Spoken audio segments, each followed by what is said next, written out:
In this video, we have to discuss database access control. Database access control is basically a method जिसको use करते हुए हम different तरह के users को डेटाबेस में डिफरेंट लेवल्स की प्रिविलेजेस जो है वो प्रोवाइड करते हैं. तो डेटाबेस एक्सेस कंट्रोल है क्या? एक ऐसा मैकेनिज़्म है जिसको यूज़ करते हुए डिफरेंट तरह की एक्सेस डेटाबेस में डिफरेंट लेवल के यूज़र्स को प्रोवाइड की जाती है. इसे हम कहते हैं database access control. Database management system इस चीज़ को एजम्पशन के तौर पे ले लेते हैं कि जो भी डेटाबेस का यूज़र होगा वो ऑथेंटिकेटेड यूज़र होगा, तभी वो डेटाबेस को यूज़ करेगा, अदरवाइज वो यूज़ नहीं करेगा. ऑथेंटिकेशन तो फुलफिल की जाती है, डेटाबेस मैनेजमेंट सिस्टम ऑथेंटिकेशन को फुलफिल करते हैं, लेकिन अथोराइजेशन कि किस यूज़र को किस लेवल की हमने प्रिविलेज प्रोवाइड करनी है, क्या राइट प्रोवाइड करना है, उसको कंट्रोल किया जाता है using database access control mechanism. Database access control mechanism different तरह के होते हैं. First one is the centralize administration. Centralize administration एक ऐसा मेथड होता है जिसमें जब भी यूज़र्स को हमने डिफरेंट लेवल की प्रिविलेजेस प्रोवाइड करनी है तो वो प्रिविलेजेस प्रोवाइड करने के लिए हमने स्पेसिफिक नंबर ऑफ़ पीपल जो है वो डिफ़ाइन कर दिए हैं, स्पेसिफिक नंबर ऑफ़ यूज़र जो है वो डिफ़ाइन कर दिए हैं. 2 यूज़र हैं, 3 यूज़र हैं, उनको हमने डिफ़ाइन कर दिया है कि जब भी किसी भी यूज़र को कोई भी राइट असाइन करना है तो इन्हीं 2 से 3 यूज़र्स ने असाइन करना है. इसके अलावा कोई भी राइट ना असाइन कर सकता है और ना ही उनसे रिवोक कर सकते हैं, ना ही उनसे कोई भी रोल जो है वो ले सकता है, ना उनसे कोई भी प्रिविलेज ले सकता है. Second one is the ownership based administration.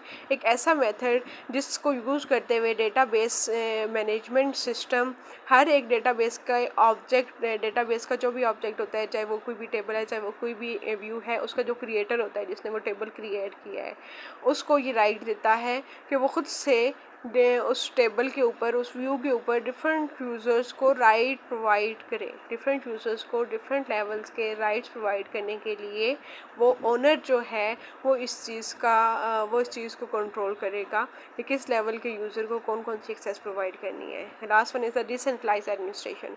एक ऐसा मेथड जिसमें किसी भी डेटाबेस के ऑब्जेक्ट का जो भी क्रिएटर है, चाहे वो डेटाबेस के स्ट्रक्चर का है, किसी एक स्पेसिफिक टेबल का है, या फिर डेटाबेस के फुल स्कीमा का है, उसका जो भी ओनर है वो 2 से 3 यूज़र्स जो है वो खुद से डिफ़ाइन कर दे कि जब भी डेटाबेस को कोई भी डेटाबेस में यूज़र को किसी भी लेवल का रोल असाइन करना है, प्रिविलेज असाइन करनी है, तो वो सिर्फ यही 2 से 3 यूज़र जो है वो असाइन करेंगे. जब ये राइट कोई भी डेटाबेस का ओनर किसी भी 2 से 3 यूज़र्स को असाइन करता है तो ऐसे मेथड को हम कहते हैं डिसेंट्रलाइज्ड एडमिनिस्ट्रेशन. तो जब भी डेटाबेस में किसी यूज़र को कोई भी प्रिविलेज असाइन की जाती है या उससे ली जाती है, तो उसको लेने के लिए या प्रिविलेज को लेने के लिए या उस प्रिविलेज को असाइन करने के लिए 2 तरह की कमांड जो हैं वो यूज़ की जाती हैं. SQL एक्सेस कमांड्स जो कि यूज़ की जाती हैं वो ग्रांट की कमांड है और रिवोक की कमांड है. ग्रांट की कमांड किसी भी यूज़र को कोई भी प्रिविलेज या कोई भी रोल असाइन करने के लिए यूज़ की जाती है. प्रिविलेज क्या होता है? राइट के सिलेक्ट के वो यूज़र डेटा सेलेक्ट कर सके. प्रिविलेज ये सेलेक्ट के ऊपर राइट हम दे सकते हैं. उसको क्रिएट कि वो डेटाबेस के अंदर कोई भी ऑब्जेक्ट क्रिएट कर सके, चाहे वो ऑब्जेक्ट कोई व्यू है, कोई टेबल है, कोई रिलेशनशिप है, तो वो क्रिएट की भी एक प्रिविलेज हो सकती है. एक अपडेट की प्रिविलेज हो सकती है. डेटाबेस में से डेटा को मॉडिफाई कर रहा है, चेंज कर रहा है, डेटाबेस में अपडेशन कर रहा है, तो ये भी एक प्रिविलेज है. ठीक है, तो कोई भी प्रिविलेज भी असाइन की जा सकती है या फिर कोई भी रोल असाइन किया जाता है. रोल क्या होता है कि रोल एक स्पेसिफिक यूज़र को हमने एक रोल असाइन किया गया करते हैं ग्रांट कमांड को यूज़ करते हुए. और वो रोल क्या है कि क्या वो सिस्टम एडमिनिस्ट्रेटर है, क्या वो एक सिंपल एंड यूज़र है. तो इस तरह से रोल को यूज़ करते हुए भी हम डिफरेंट तरह की प्रिविलेजेस असाइन करते हैं. वो हमने नेक्स्ट चल के उसको डिटेल में डिस्कस करना है कि रोल क्या है, उसको किस तरीके से असाइन किया जाता है. यहाँ पे जस्ट ग्रांट का कीवर्ड जो है वो ग्रांट की क्यूरी लिखी जाती है जब भी हमने कोई भी प्रिविलेज या कोई भी रोल किसी भी यूज़र को असाइन करना होता है. ग्रांट के बाद वो प्रिविलेज या वो रोल जो कि हम असाइन करने जा रहे हैं वो लिखेंगे. उसके बाद ऑन का कीवर्ड आएगा. ऑन के कीवर्ड के बाद जिस डेटाबेस ऑब्जेक्ट के ऊपर हमने कोई भी प्रिविलेज प्रोवाइड करनी है, चाहे वो कोई टेबल है, चाहे वो कोई भी व्यू है, तो वो वहाँ पे लिखेंगे. ऑन के बाद जैसे कि एक लेट से स्टूडेंट का टेबल है, स्टूडेंट के टेबल के ऊपर मैं क्रिएट इंसाइड की प्रिविलेज किसी भी यूज़र को देना चाहती हूँ. लेट से यूज़र का नाम जो है वो यूज़र 1 है, तो मैं जो कमांड लिखूँगी वो क्या होगी?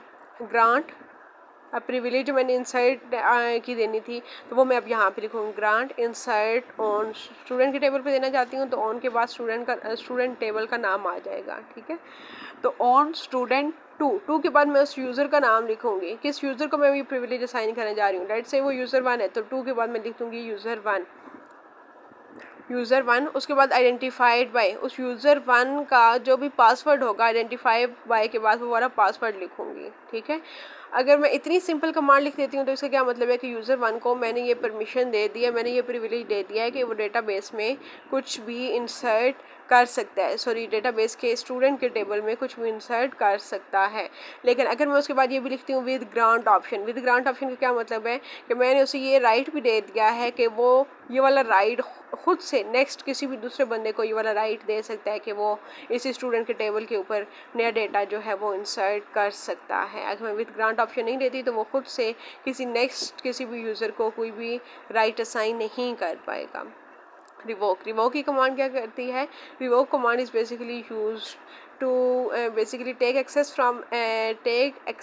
Of a user from any database और डेटाबेस ऑब्जेक्ट, किसी भी डेटाबेस के ऑब्जेक्ट में से जो यूज़र का एक्सेस है, जो यूज़र का कंट्रोल है वो उसे ले लेना, तो वो क्या कहलाता है, रिवोक करना कहलाता है। और उसके लिए हम रिवोक की क्यूरी लिखते हैं। तो उसके लिए सबसे पहले रिवोक का कीवर्ड लिखने के बाद जो भी प्रिविलेज हम उनसे लेना चाहते हैं, लेट से इंसाइड की प्रिविलेज हम उनसे लेना चाहते हैं या उससे सिस्टम एडमिनिस्ट्रेटर का रोल लेना चाहते हैं, वापस लेना चाहते हैं, तो उसके लिए रिवोक सिस्टम एडमिनिस्ट्रेटर ऑन, उसके बाद टेबल का नाम या डेटाबेस का नाम फ्रॉम जिस यूज़र से लेना चाहते हैं वो लिख देंगे, तो वो उससे जो भी परमिशन हमने उससे असाइन की हुई थी, जो भी प्रिविलेज असाइन की हुई थी वो उससे ऑटोमेटिकली आ जाएगी, अब वो उसे यूज़ नहीं कर सकेगा।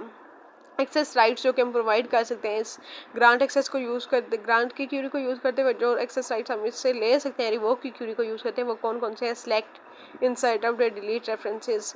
सिलेक्ट यानी कि डेटाबेस में से वो डेटा को सिलेक्ट कर सकते हैं, ये उसकी प्रिविलेज है, क्या ये भी हम उससे दे सकते हैं, उसे ले भी सकते हैं। इंसर्ट कि वो डेटा को इंसर्ट कर सकता है, अपडेट डेटा में चेंजिंग्स कर सकता है, डिलीट टेबल को डिलीट कर सकता है या किसी स्पेसिफिक रो को डिलीट कर सकता है।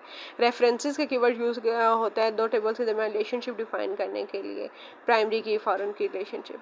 तो ये बेसिकली क्या है, डिफरेंट लेवल के प्रिविलेजेस हैं जो कि हम कोई भी डेटाबेस का जो भी एडमिनिस्ट्रेटर होगा वो डिफरेंट यूज़र को असाइन कर सकता है।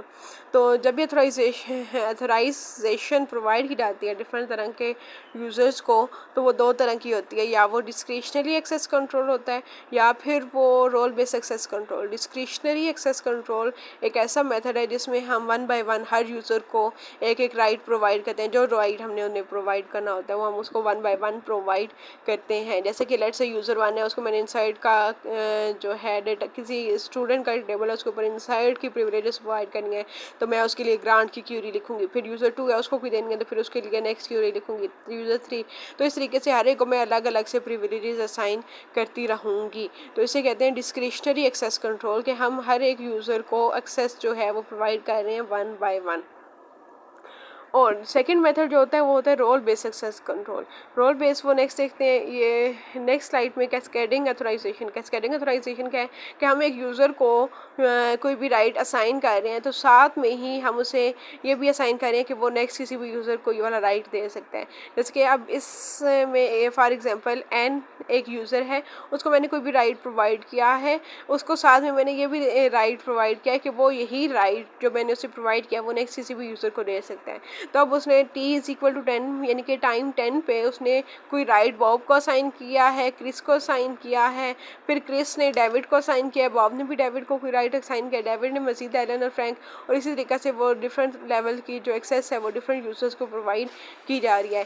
कैस्केडिंग अथोराइजेशन मीन्स कि मैं अथोराइज कर रही हूँ किसी एक स्पेसिफिक यूज़र को, वो यूज़र नेक्स्ट यूज़र्स को, नेक्स्ट यूज़र को अथॉरिटीज़ प्रोवाइड किए जा रहे हैं। जब मैं प्रोवाइड कर रही हूँ वो नेक्स्ट प्रोवाइड कर रहा है, लेकिन जब मैं एन से कोई भी राइट मैंने उसे प्रोवाइड किया था वो मैं से ले लूँगी तो ऑटोमेटिकली उसने जितने तमाम यूज़र्स को एक्सेस प्रोवाइड किए हुए होंगे वो सारे भी उनसे ले लिए जाएंगे, उनसे रिवोक कर लिए जाएंगे।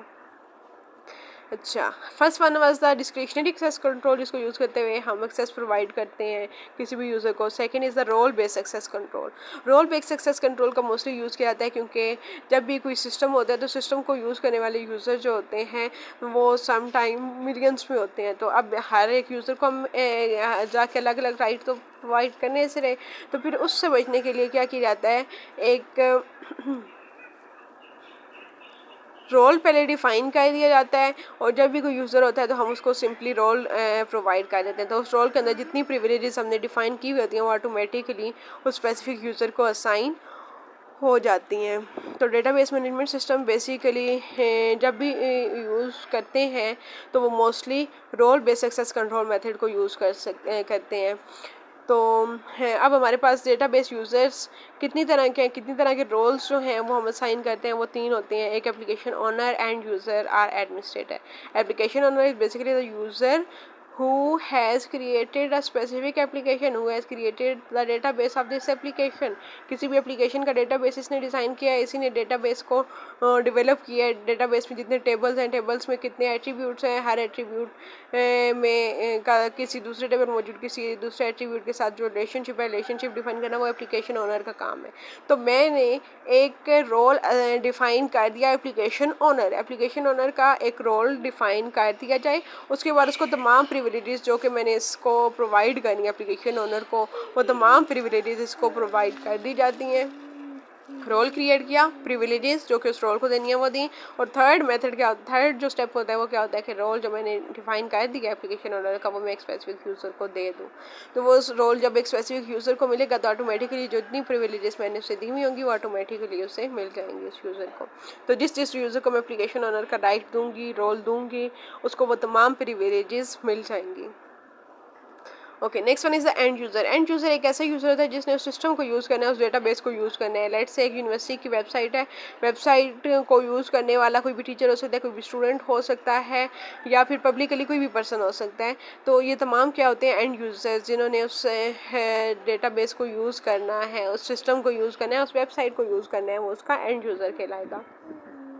The end users basically operates on the database in the way it provides the data to the database or it access the data from the database। तो दोनों वे में, या तो वो डेटाबेस को डेटा प्रोवाइड करते हैं या फिर डेटाबेस का डेटा एक्सेस कर रहे होते हैं। तब इनको हमने सिर्फ यही प्रिविलेजेस देनी है कि वो सिर्फ डेटा को व्यू कर सके, अपना डेटा सेंड कर सके या फिर डेटा कुछ एक्सट्रैक्ट कर सके। उन एंड यूज़र को कभी भी हम ये राइट असाइन नहीं करेंगे कि वो डेटाबेस में से डेटा को डिलीट कर दे, रिमूव कर दे, उसमें कुछ अपडेशन कर दे। ठीक है, तो डेटाबेस को सिक्योर करने के लिए बेसिकली डेटाबेस की को डिफरेंट तरह की अथॉरिटीज़ जो हैं डेटाबेस यूज़र्स को प्रोवाइड की जाती हैं। And the last role is the administrator role. Administrator is basically the person who manages the whole database। System administrator आप इसे कह सकते हैं, इसे database administrator कह सकते हैं। ये पूरी database को create करता है और database में कौन सा user ऐड करना है, कब ऐड करना है, कब ऐड किया, वो तमाम काम database administrator के होते हैं। database में users को ऐड करना, users को रिमूव करना,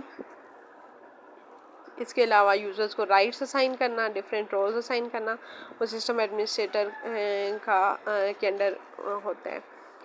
okay, role based access control में जो भी database role based access control facilities होती है उसके पास ये एबिलिटी होती है कि सबसे पहले वो क्या करे, किसी भी रोल को क्रिएट करे। जैसे डेटाबेस एडमिनिस्ट्रेटर का उसने रोल क्रिएट किया, उसके बाद डिफरेंट तरह की प्रिविलेजेस उस रोल को असाइन करे। रोल मैंने क्रिएट कर दिया डेटाबेस एडमिनिस्ट्रेटर, उसके बाद मैं उसको प्रिविलेजेस दूंगी, ऐड यूज़र की प्रिविलेज दूंगी कि वो यूज़र को ऐड कर सकता है, रिमूव यूज़र को रिमूव कर सकता है। इसके अलावा लेट से मैं उसको ये भी राइट देती हूँ कि वो डेटाबेस के स्ट्रक्चर में चेंजिंग कर सकता है, add table, create table, insert view, create view. तो ये तमाम राइट्स जो हैं वो मैंने इस रोल को असाइन कर दिया। जब मैंने तमाम राइट्स या परमिशंस जो हैं वो डिफ़ाइन कर दी, एक रोल को असाइन कर दी, तो थर्ड जो स्टेप हो क्या होता है, मैं उस रोल को किसी भी स्पेसिफिक यूज़र को असाइन कर देती हूँ जिसको मैं चाहती हूँ कि वो सिस्टम का एडमिनिस्ट्रेटर हो।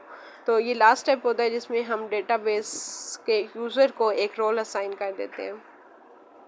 Date was all about the database access control, कि डेटाबेस को कंट्रोल करने के लिए, डेटाबेस एक्सेस को कंट्रोल करने के लिए बेसिकली ये है क्या डेटाबेस एक्सेस कंट्रोल, और उसको कंट्रोल करने के लिए जो दो मेथड्स हैं वो कौन कौन से हैं। डिस्क्रिशनरी एक्सेस कंट्रोल भी है और रोल बेस्ड एक्सेस कंट्रोल भी है, इनको भी इस्तेमाल किया जाता है।